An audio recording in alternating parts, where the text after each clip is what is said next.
Hello and welcome. Legally Brief presents the Child Athlete Abuse Podcast. I'm your host, Judie Saunders. I'm a lawyer, mother, and survivor. I work with competitive athletes and their families who are confronting abusive coaches.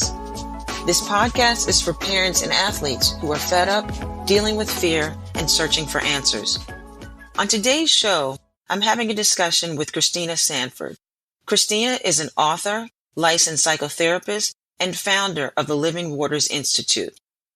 Christina and I are going to discuss issues of sexual abuse. Now, it's not necessarily abuse that occurs in the gym or on the field. In particular, Christina and I will look at allegations of sexual abuse within the Seventh-day Adventist Church. Some of the things that you'll take away from my discussion with Christina are knowing the difference between being nice and being kind, how to identify the grooming process used in sexual abuse, why you should seek counseling outside of a religious order or faith and instead go to a licensed professional, and the importance of reporting sexual abuse to law enforcement.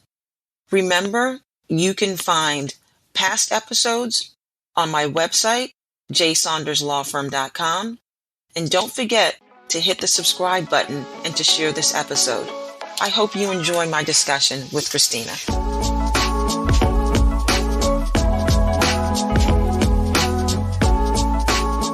Hello, everyone. Welcome to another episode of the Legally Brief podcast. Today, I want to put a disclaimer on this episode that if you have small children or you have anyone who may be triggered by a conversation that discusses sexual abuse, trauma, sexual trauma, or physical abuse, that maybe you should give pause or consideration and maybe ask that individual to leave or think about it before you listen any further. I have the absolute pleasure today to be speaking with Christina Sanford. Christina is joining us to really give some good guidance, to really explore the topic of trauma, sexual abuse, physical abuse that occurs and how we can move through. It's usually not my nature to give long lead-in or intros, but I do think that it's worth noting that Christina is the founder and CEO of the Living Water Institute. It's a women's leadership developmental firm near Phoenix, Arizona. She is also a keynote speaker. She's a licensed psychotherapist, and she has over 2 decades in dealing with the behavioral sciences. So that's what I'm going to say. And Christina, of course, is going to talk more about herself and what she does. But I always like to kind of open each show with a little bit of an icebreaker to get the listeners to get to know someone that I've spoken with and really am fond of. And that's why I asked them to come on the show. So I open always, Christina, I like to not just say, well, what did you want to be when you grew up? Or what do you do now? I kind of say we look at on the show cultural influences and authority figures. So what did culture and family or even any authority figures in your life, what did they label you or say you would become when you grew up? I think one of the things that I heard a lot was teacher, because my mother is a teacher. I also heard people say that I would, as I got older, that I would be a social worker. I did end up becoming a social worker, sort of against my will. And so that whole journey has been very interesting over the last 20 years because it actually has morphed back into more of who I really am. And although I am a proponent of justice and I am an activist at heart, like social workers are, a lot of my other gifts are also in play right now at this time in my career that have nothing to do necessarily with social work. Look at that. So that's always interesting because I think it's your origin story. It's the institutions, it's the authority figures that can really have an impact on your life. But that doesn't necessarily mean that it has to define your life or any instance or incident. We're going to focus today about trauma, and that trauma can take the form of abuse, be it of a sexual, physical, or emotional nature. Trauma can be hidden within the body. It can be hidden in the mind. So I want us to talk about that. That's some of the things that we're going to discuss. But I wanted to frame our conversation and start out. So Christina, I have been just riveted nonstop with a book I've been reading called Cassandra Speaks. The book is Yes. written by Elizabeth Lesser. And I'm telling you, everyone knows that listens to this knows that one thing, I'm a podcast geek. I love podcasts, but my second love is Audible, anything Audible, on the Audible books, any the series, the classes. So I was listening to this book, and the book is one that I really think every woman and everyone that knows a woman needs to read. Yes. And it is based on the direct correlation between what has happened through the generations historically, and you find the imprint in the arts, you find it in the biblical writers, you find it in religion, you find it in culture. What has happened to cause for women to lose their voices, but more importantly, for the feminine, for the female form, why has it been removed out of culture? Why has it been removed? And the imbalancement that has happened to our world, the direct impact that not having that female voice, not having that impact in our world, and how it's really been a detriment to all genders, to all people. It's not only women, but it's to men also. So I wanted to use that book, Cassandra Speaks, and I'm going to link to that in the show notes, to really frame our conversation. And I'll use this segue. So in the book, Miss Lesser speaks to the story of Eve, Adam and Eve. She speaks to the story of Pandora's box, and also Cassandra and some Greek mythology, and talks about, well, what if women had written the story? Or what if they had even been consulted or had an impact on the story? So framing that, using that as kind of our anchor for this discussion, can you talk a little bit about where you've seen in your practice why women lose their voices and how we're all impacted? We could just start with that. Absolutely. You know, when we're born, we come out with a voice. We come out whole. And that wholeness is inclusive of a voice, whether we are male or female. But for women, girls, females in particular, as our voices develop and emerge, right around the age of about 10 or 11, there is an attempt made by our socialization to subvert that voice. And I can speak to my own experience, but the studies do show that in general, that around that age, girls are beginning to be socialized to provide what a woman should or a wife should provide in relationship to a man. And that cannot include intellectual prowess. It cannot include questioning or challenging the status quo. It has to include us coming alongside a man and making sure that that man's mission is accomplished. Those skills and those ideals they begin to be taught around that age and implemented around that age, because that's the prepubescent age. This is the age when our parents start to see, oh, she's becoming a young woman. Let's make sure we teach her. I mean, she needs to know that she is to assist the man and she is the helpmeet, which is not untrue. However, to say that a girl or a female or a woman is the helpmeet while negating the reality that she also is the head of her own life, it damages the existence of a woman and it subverts her path. It obstructs her path. So that word that you use, damages, in the book Cassandra Speaks, the author takes us back to the story of Adam and Eve in the garden. And I hope I'm characterizing this correctly, what she talks about is at that point that we know, and for any listener that's not familiar with the story, it's the creation story. Adam and Eve are in the garden. Eve is out exploring. She comes upon the tree of the knowledge of good and evil. I'm digging back in my biblical studies here. So yes. correct me if am I on point so far? You're on point. And the Adam and Eve they have been warned not to touch the tree. And as the writer of Genesis goes on to speak, Eve is tempted, takes a bite of the fruit, and then offers some to Adam. So now in the book Cassandra Speaks, the writer gives the interesting perspective that Eve is, what if the story were to show that she was being curious and her curiosity was punished? And as a result of that, every writer, every religious institution since then, they have punished women. We have been, our curiosity, our ability to make decisions for ourselves, we've been cursed. So when you say damaged in what you were just talking about, the whole idea that you don't have authority over yourself, you don't have authority over your mind and your body. Talk about how that could then lead to you being taken advantage of. What could that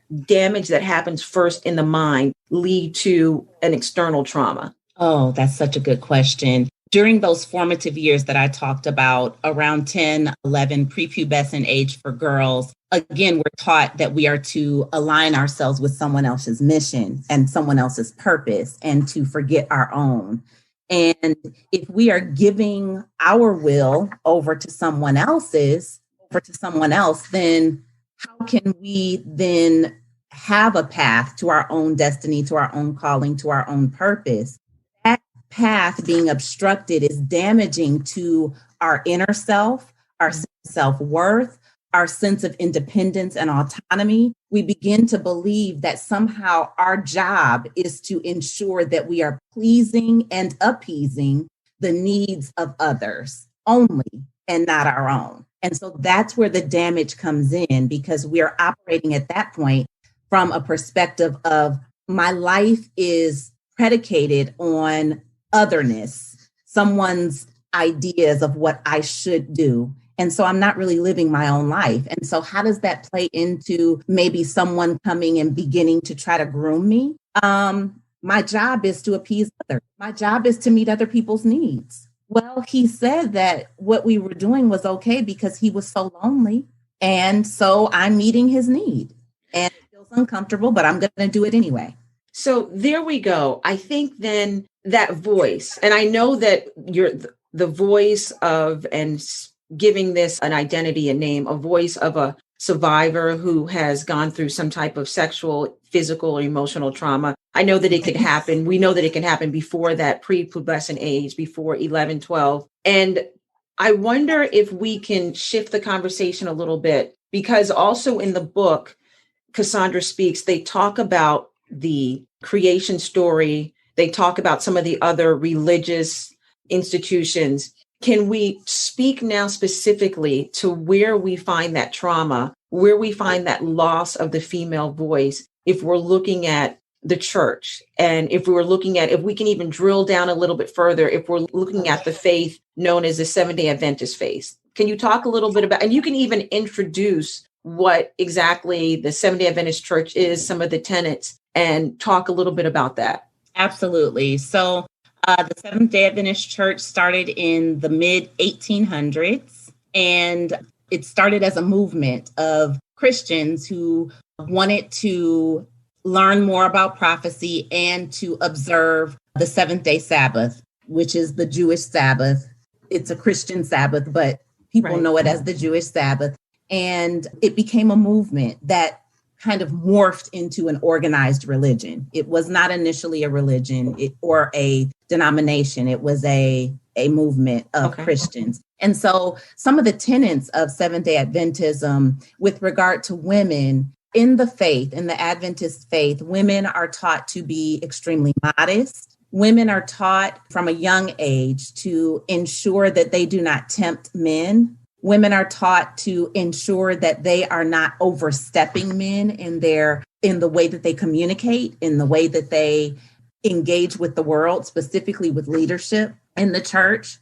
And for a very long time, up until recently, women were taught that they were not to be leaders, specifically the ultimate leader or pastor in the church, because it was against what the Bible or how they interpreted the Bible. And so women really served a very subservient role in the Seventh-day Adventist Church over time. That is slowly changing, but those fundamental tenets are difficult to unearth. And people are working tirelessly inside the church to try to dismantle some of these erroneous beliefs and the system of really patriarchy in the global church. That's within the church. So we are hitting on, and I see patterns. I love patterns.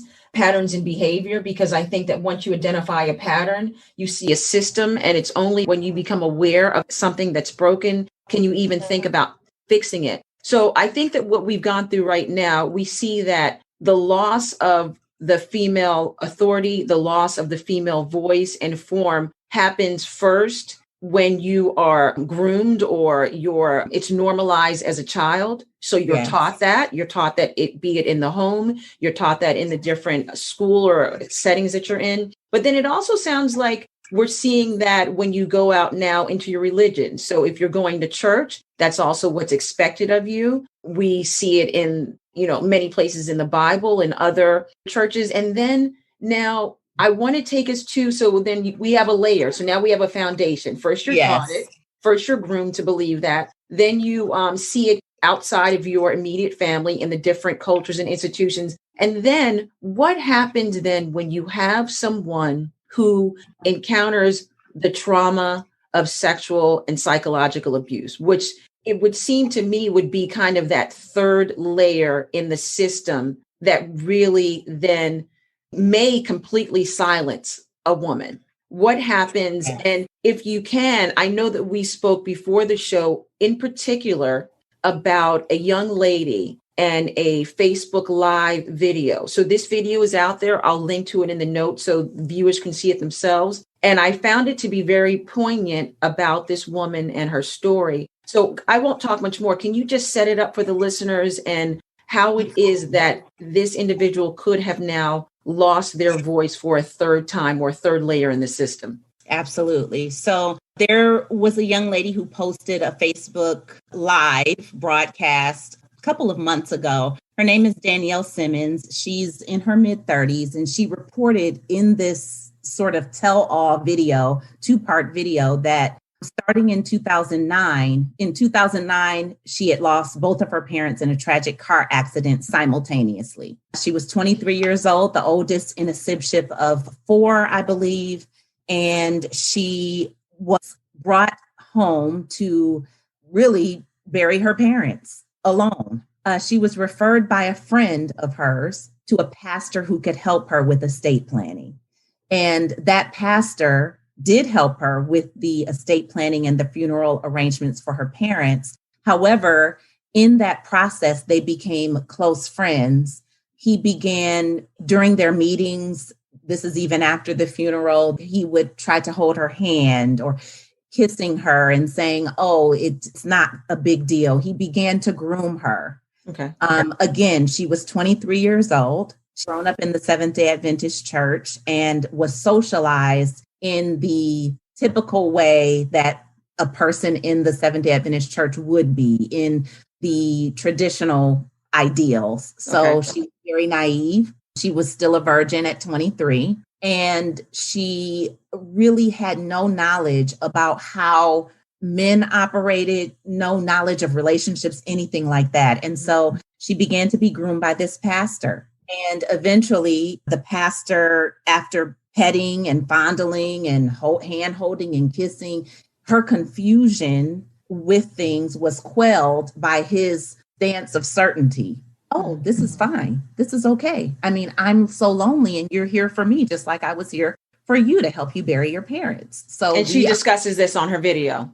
Absolutely. Okay. Yeah, she talks about this in the video. And so after several years, she tried to leave a couple of times, but throughout the course of that time, again, they're very good friends. He introduces her to another pastor. And this pastor happens to be single at the time, divorced, single. And so that pastor develops a sexual relationship with her. And in some ways, she's sort of being passed around. This happens 2 or 3 times throughout the course of this relationship with the first pastor. Okay. All throughout this time, she is believing that somehow this is right, that even though it feels wrong, that he's telling me that it's okay. And so I guess I should just believe him. He's a pastor. He's in leadership. He is lonely. He has problems with his wife. I can help him. Okay. He's the authority figure in this scenario. The authority figure. Absolutely. Mm-hmm. And so when he passes her on to the other pastor, she trusts him. And she thinks, oh, well, he wants me to be friends with this pastor too. We're just all going to be really good friends. again, she was very inexperienced and also just needing someone to be there for her. Her father was dead, had died tragically. And so that space was empty in her life. And so this pastor comes in as a pseudo filler for the father who had protected her up to that point in her life. And so anyway, that was a sexual relationship. The second relationship became a sexual relationship. And then there was a third pastor that she was introduced to. And I believe that she reported that that pastor raped her. And so all of this traumatization around spiritual and religious themes is what has damaged, and she's getting therapy and trying to get help, Danielle Simmons in a myriad ways. So here, I think that example speaks directly, and you just now gave us the third layer, however you want to think of an analogy, the third cog in this system. You had the normalizing of these thoughts. You don't have a voice as a child. You trust authority figures, distrust yourself. She may have saw it in the imaging, whether it's imaging in artwork, in the Bible, in stories, in Hollywood movies. All of this is being fed to you. And then you internalize that. Then you go outside of the home, outside of your bubble, so to speak. And you also get a second layer of this through the form of a religious institution or educational institution. And then right when you should be using your voice, it's gone. Yes. And that's when the trauma comes in. Can you talk to a little bit about staying on the topic of Danielle and this happening in this spiritual church setting? So how do you think this abuse, and we'll call it a spiritual abuse, on top of also being a sexual and an emotional trauma and assault and a crime, and if she's saying that there was rape, how do you think this spiritual abuse directly affects women? One of the ways that I believe that it affects us most, because of how we're wired as women, we're very multifaceted in our thinking, and we're just simply wired toward more spiritual matters. We easily connect to the spiritual. And really, that's just the way we were wired. The way we think is different from men, which is another conversation that we can have about how the world is now trying to morph men and women together and see no difference, but there is a difference. But in terms of spiritual abuse, the very depths of a woman's soul, her thinking, her thought life, her feelings, her emotions, her will, are geared toward spirituality, are geared toward understanding that there's something greater than her, that it doesn't begin and end with her. Mm-hmm. And part of that is how we're socialized, but it's also the way we're naturally wired. And so when we are spiritually abused, when we experience maltreatment that occurs as a result of a spiritual leader's manipulation and control, that hits us at a very deep and profound level. And it proliferates throughout our lives in many different relationships. It changes the way we believe in spirituality. It changes what we believe about God. It changes how we perceive our social environment. It changes the way we interact with our current or our future partner. For Danielle, she was 23 and unmarried. So when and if she does enter into an intimate relationship with someone, the remnants of these experiences, starting with her virginity being lost in the context of an abusive situation, all of that will be carried with her into her next intimate relationship. Even if she gets therapy and good therapy, she's still carrying it. It may not be keeping her bound spiritually and socially, but she's carrying it with her. And that is the damage that is being done. That deep level of spiritual damage that damages your perception of who you are, who God is, and who you are in his eyes and in the context of the world in which you live. So we're speaking of this public video, Danielle Simmons, and we're taking a little bit of liberty, but it is out there for all to see. But if we can now, so we're identifying a problem, and I think that it's useful because sometimes you don't even know what's happening to you. And if you've been led or you've been given ideas that you are to behave a certain way that directly speak against what you feel inside and know to be true, you do become susceptible to abuse, to trauma, and you don't even know that it happened. So Yes. How can we help our listeners? How can we help women identify when they're in a situation and something's happening? What are some of the signs that you've seen in your practice that women could raise the flag? Maybe they're not ready to raise their voice. Maybe they're not ready to speak out, but at least they can do some things to protect themselves and say something's going wrong here. What are some of the signs that they should be aware of? When their boundaries are crossed. So for many of us and for humans in general, we have a natural boundary field that surrounds us. We feel uncomfortable when a person gets so close to us. Everybody's field is different. And depending on your experiences, your field of distance from people could be greater or more enclosed than someone else's. But there is a feeling, an experience, a physical experience that we have when our boundary, our physical boundary is being crossed. And if we begin to make ourselves aware of what's happening in our bodies and become more attuned to our bodies in general, then we can help to stave off boundary violations. It doesn't mean that we will never be victimized. I don't want to blame the victim. Oh, if you're victimized, that means you didn't listen to your body. No, but we're talking about ways to prevent and to circumvent what could become an abusive situation. When grooming happens, it starts with small boundary violations. For Danielle, it was the pastor, the first pastor, holding her hand while he visited her. She felt violated and she mentioned it to him. Oh, well, you're holding my hand. What's going on? Oh, it's because I see you as a daughter. You're like a daughter to me, as he caresses her hand. My father doesn't caress my hand like that unless I'm in a hospital bed or something. You know, that's not, we don't do that. She felt it. She did speak up, but because of where she was in relationship to this man, he had already helped her. She was beholden to him. She was indebted to him. She went with what he said.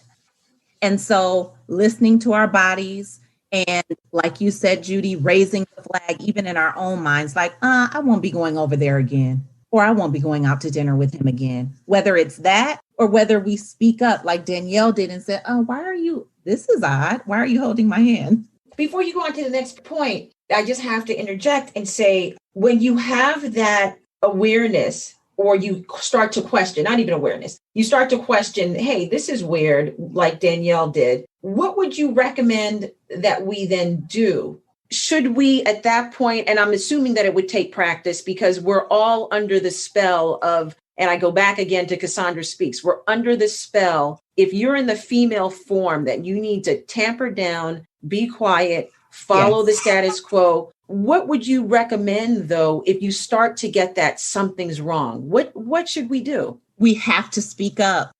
In the moment, we have to speak up. And that is, while it's a simple solution, it's not an easy solution because our entire lives are riddled with experiences and instances in which we've been forced to be silent.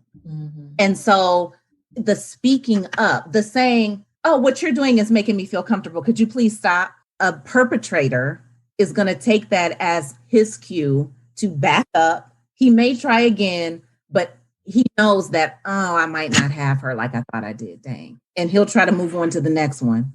Okay. But we have to speak up in the moment. And doing that requires practice. Sometimes you have to practice setting these clear boundaries. One of the things with setting boundaries is if that person continues to do what you're asking them not to do, you say to them, if you continuing to do that is, I'm going to call your wife and tell her that you were rubbing on my hand and my shoulders when we met for you to help me with my funeral arrangements for I'm going to call her and tell her that. Right. And if she doesn't believe me, guess what? I'm going to call the regional secretary of the church and I'm going to tell them. And I'm going to tell until someone believes me. Okay. And so we have to become emboldened with our knowledge that what we're experiencing is real.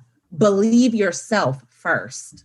Believe what your body is telling you first. And that will give you the power and the unction to speak up against boundary violations from authority figures. Okay. All right. So I was sorry to interject. So then go on. What other signs? Other signs, that person will start treating you in a way that is more special than other people. Oh, well, I'm going to take you to dinner tonight. No one else is getting to go. It's just going to be the two of us. And I just want to talk to you about the church plans. Oh, well, why just me? Because I really value and respect everything that you say. I mean, we should go to this French restaurant. I mean, I'm just going to treat you. Which I can say in a bigger context is a form of isolation, starting to isolate you, starting to set that up. Okay. All right. That person, you may raise a question about what's happening in the relationship. Like, this doesn't seem right. I mean, but you're married and but I mean, my marriage is falling apart. I'm just so lonely. And you just take away the loneliness. Everything you say to me, it just feeds my spirit. Everything you do, it just is everything to me. I just need you in my life. And that's one of the signs that they point us back to how we are valuable to them, how we are meeting their need. Right. And that's the clincher, because, again, we've been socialized to meet other people's needs, and they use that in order to get us to continue on the path that they want us to be on. And Christina, I see that pattern also, not only in the context that we're talking about today within the Seventh-day Adventist Church or within any church. This can happen within any religion. But I see that pattern of making the survivor feel as if they are to blame if they should break it off. It's starting that tool, that very powerful weapon that perpetrators use, which is blame. If you leave, if you go away, if you quit, this will happen to me. So I see that also. What else? Yes. What other signs should people be aware of? I would look for, signs that you're in this abusive relationship and that you're being exploited and that you're being traumatized. I mean, so for example, I think it's very unique in these situations where religious authority figure, where they may use their position, like any abusive authority figure, use their position to kind of target that guilt, maybe even twist or contort Bible stories or very much so. And then you're totally confused about that. Yes, this isn't Danielle's story, I don't believe, but in my practice over the last 20 years, I've met with several women who have had spiritual abuse, have experienced spiritual abuse by a pastor. And several of them have said that the pastors use scripture in order to justify the actions that they were taking. If the pastor was forcing, at the time, the adolescent girl or young woman to perform sex acts in his pastoral study, then he would, before that would happen, he would open the word of God, open the Bible and say, think of others more highly than yourself.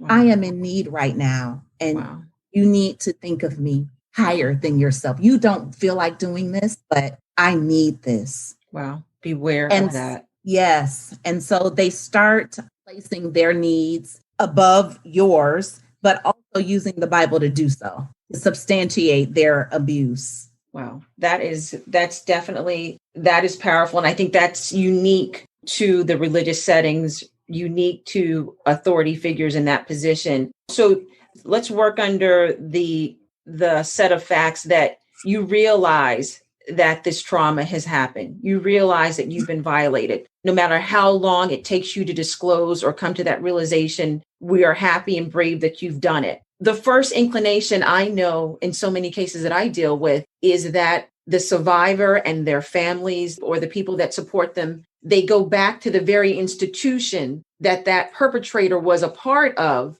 and they begin to disclose this happened. Because I know that there's the shame that you have, because we've also been normalized to believe that if a sexual act has happened to us, well, maybe we asked for it. Maybe we've done something. So there's the shame. So you don't really want to, quote unquote, make it public. So you want to stay within, let's just take care of this silently, quietly. I've seen it in my practice where young ladies and young men, boys and girls, they'll report to the sports athletic body, the national governing body, that the perpetrator is also a part of. Now, let's analogize that and let's use that in the religious setting. So you're traumatized by an authority figure in the church. Where do you go? What have you seen people go, and where do you think they should go? Talk to us about that. I have seen people time and time again go to leadership in the church. Maybe a trusted elder or a trusted church leader that, say it's the pastor who's doing the abuse. They go to someone other than the pastor, but on the pastoral team. Someone who's inside of their sort of esoteric bubble of that particular denomination. That is not where you want to go, but usually that is where people go because they don't know where else to go. Mm-hmm. You have to choose someone who is outside of your bubble. And this is just initially to share with them what's going on. But even along with that, you must go to law enforcement. This is someone has committed a crime and I need to protect myself and other people who are being abused by this same person, likely. Exactly. And so that requires legal intervention. And we can't go to someone inside this organization to help protect us from the organization. Right. It's not intuitive to do that.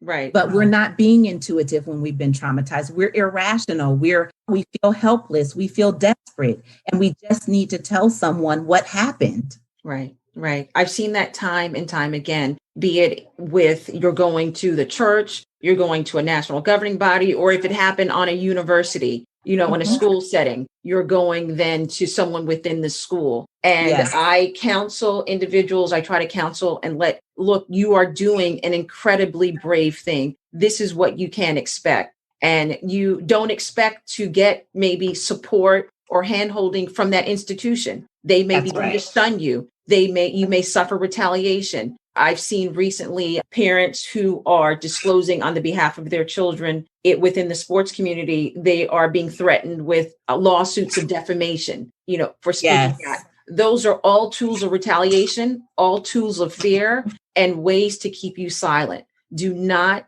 give up your voice again and the power to go to law enforcement. So I think that's also something that I'd like listeners to take away, to get counseling. Yes. To go outside of these institutions. Before we start to wrap up, I wanted you to speak a little bit about that first layer or that first cog in our system where the female form, where women start to lose our voices in the home setting and what we're taught. What are your thoughts on how we parent? We have a lot of listeners who are parents and, we want our girls, we want our boys to be nice, to be liked. But what can we really start to rethink in that parenting narrative about be nice? Because I think that quote unquote, be nice may lead a child to deaden that instinct. Yes. To just say yes to an authority figure. So now when they go outside of the home, whether it's a coach, whether it's a pastor, whomever it is that's doing something inappropriate, you have that thought, mommy and daddy said, be nice, be quiet, don't push out, don't push back. What do you have to say to parents along that line in the way that we parent that narrative? I want to say we need to teach our children the difference between being nice and being kind.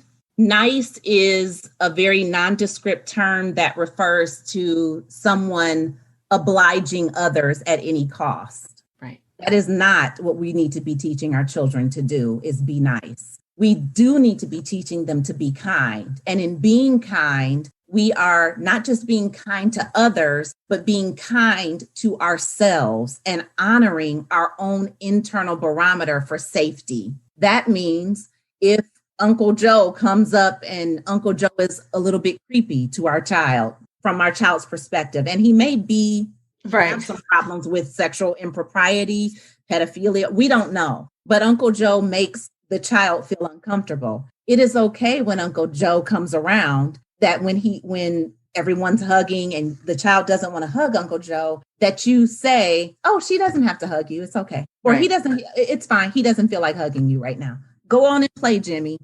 So teaching, I think that's powerful. Powerful. Yeah. Say it again. So teach our children to do what? Teach our children to be kind. And in being kind, we are being kind to others and being kind to ourselves by honoring our own safety. Right. And speaking up and saying no when we want and need to say no. Right. But that takes us teaching our children to feel. When we're perpetually telling our children what they should feel, that subverts the power within them to be able to connect with what they are feeling. We can't keep doing that. That is why so many children continue to be abused on a long-term basis, because they're taught this way. They're taught, yes, hug Uncle Joe. Oh, Uncle Joe asked you to go in the room with him. You should obey. Right. No, I shouldn't obey. I don't feel safe. And I'm saying no. And I'm going to go tell my mommy, right, or someone else who could do something about it. Whoever right, that is, mommy, daddy, grandma, right, someone. Be kind. Don't teach our kids to be nice. No. Because it's a detriment to the voice. And I know that we've spent most of the show casting the perpetrator in a male pronoun, but we both know that perpetrators can be in a female form and in a male Yes. form and in anything between. So yes, I do want to highlight that. I mean, we are just touching the surface. I know that we're going to have to come back, because I know from my prior conversations with you, you have a wealth of knowledge on how to help victims through trauma, help us before we even get to that point, identify trauma. Can you talk a little bit now about your practice, who you help, who you speak to? Because I know that there's going to be some listener out there that's going to be directly helped by what you do. Absolutely. So while I am a licensed psychotherapist, right now I'm not taking any new patients because I'm working on building my speaking, training, and teaching platform. And part of what I teach on my training platform, I teach organizations how to develop trauma-informed churches, schools, and other environments, so that things like this, what we're seeing, this pervasive problem with abuse from authority figures, that there's some padding around that. And there is a system set up to help prevent these things from happening. And that's what a trauma-informed environment helps us to do. And so I do teach organizations that I do work with women on a group basis who are in leadership to deal with issues of their past so that they can function more effectively as leaders. Trauma is a big part of that. What we don't realize, I think, is that in many of our work relationships and in our professional relationships, we carry over our family of origin dynamics into the work dynamic. If we were the youngest child in our family, when we come into the work environment, there's something about that dynamic that puts us back in a place where people are caring for us. And so I teach women how to deal with that, how to resolve the issues of their past so that they can become more effective, more powerful leaders in their professional lives. And do some of your clientele, because I know that there are women out here that have suffered sexual trauma. So do some of the women that you speak to, do you work directly with women who are moving through and trying to understand sexual trauma, psychological trauma? Absolutely. Yes, right. Absolutely. Okay. Also, I have a weekly live stream on Instagram right now called Destiny Talk. And during that 30 minutes or so on Destiny Talk, we talk about matters of the heart, relationship issues, trauma specifically, how to move forward in your purpose, even when you have all these sort of things in the way that you haven't dealt with. And so that comes on Sunday nights on Instagram. Awesome. I air that broadcast comes on weekly. And then I'm also writing my first book. Awesome. And that also addresses trauma in some ways. It's kind of a comprehensive guide for women to help them to operate more effectively in their purpose and in their calling. And I also speak to many different sorts of audiences across the nation and around the world about issues related to trauma, issues related to leadership, spirituality, and self-care. So Christina Speaks, huh? That is going to be the title of the book, just like Cassandra Speaks. Because, I mean, I know that this world and the vision that I have for my practice, the vision that I have that I would like to think I move in the world is to invoke more balance. I think that the female form, the removal of it, the suppression of it, the distrust of it, characterizing, women as being chatty or petty or whatever mischaracterizations we throw on the female form is harming us all. It's harming men Absolutely. and women. I know that I have to have you back. I wanted us to talk about some of the stats that we see, the statistics that we know are happening, not only on the universe or the world as a whole, but specifically focusing on college campuses and talking about the sex abuse that's occurring and how women are, were forced into silence, or even sex abuse that's reported and it's not taken seriously. We know that's been a systemic problem. So I want to talk about that with you coming up. You were talking about just a moment ago, the trauma-informed, your work that you're doing, trauma-informed institutions. It reminded me of something that I heard you say, and I'm going to try to quote it, but I want you to clean it up. It was one you had said, and it was so powerful for me. So when you suffer, when girls, when women, when we suffer, and boys, I'm including all genders and everything in between, when you suffer a trauma, it's not that just the trauma that is impactful, but also the response of those around you. Say that. Say that for exactly what you're. Okay. I love that.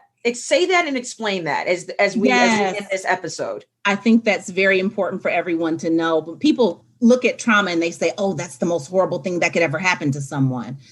In my going on 22 years of practice with working with women specifically to recover from sexual trauma, it is not the act or acts of sexual trauma that occurred or happened to them that is the most impactful. Yes, we process that. Yes, we look at the nuances of it. The most impactful thing and the most important thing when we're looking at healing is the response of the caregivers who were placed at the gate to protect that child, that woman, that person. It is their response that has the greatest impact on that person's development and their healing from the point that the trauma stops all the way through the rest of their lives. Wow. And it's very important when we're looking at organizations that we understand that if we're leading an organization or if we're part of an organization, that we first listen to the victim, we believe the victim, we report whatever is being alleged to the proper legal authorities, not in the church, because they're not the law, in the community. And then we provide a support network around that person to help them to feel safe and protected from retaliation, from scorn, from ridicule. Yeah. We set that up for them because that is the biggest indicator of ultimate healing and wholeness throughout that person's life from that point forward. That, what you just said, I am definitely going to put in the show notes because I think that is so important. Christina, what you just set up is the world and the vision that we are aiming for, that we want, that we're shooting for. When women have their voice, that's how, because we're never going to get rid of trauma. We're never going to get rid of sex abuse, but that's how the system should work versus, and I'll just really quick, what I see, you have the trauma, the individual does not disclose because they know that it's going to be a horrible thing. If they do, they deal with shame. And then when they finally do get up the courage to either fully disclose or partially disclose, they're met with disbelief. They're met with scorn, they're met with blame, and then they go directly to the institution where that authority figure is also a part of, and there's no reporting, there's no support, and then you get isolation and you get retaliation. So that's how it is now. And what we want, everyone, is we want the system, we want the process that Christina just described. So just end this off by telling really quick where we can find you, where we can connect, where organizations can sign up for your trainings. Absolutely. You can find me at ChristinaSanfordSpeaks.com. It's spelled with a C, so it's CHRISTINA, ChristinaSanfordSpeaks.com. On social media, I am at Christina Sanford Speaks. If you want to reach me by phone, I can reach by phone, and that number is 623-226-8287, right here in Phoenix. Awesome. And I'm going to put everything, how to reach you in our show notes. Thank you so much for appearing today. Thank you so much for sharing with the audience. And thank you for having me, Judie. I'm going to have you back. Pleasure. Definitely going to have you back. Take care. You too.